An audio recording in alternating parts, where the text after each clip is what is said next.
Welcome. If you've ever wondered how to clear your location history on Snapchat, you're in the right place.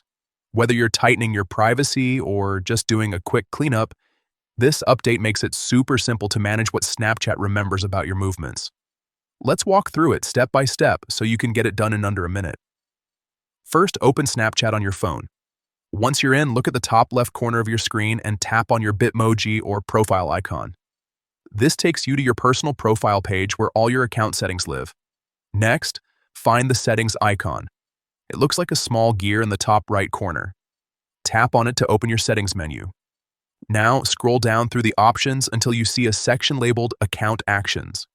This is where Snapchat keeps controls for managing your account data and activity. Under that section, tap on Map. This area controls how your location is used and stored. Once you're inside the map settings, look for the option that says Clear Location History. Tap on it. Snapchat will usually ask you to confirm, just to make sure you don't remove it by accident. Go ahead and confirm your choice.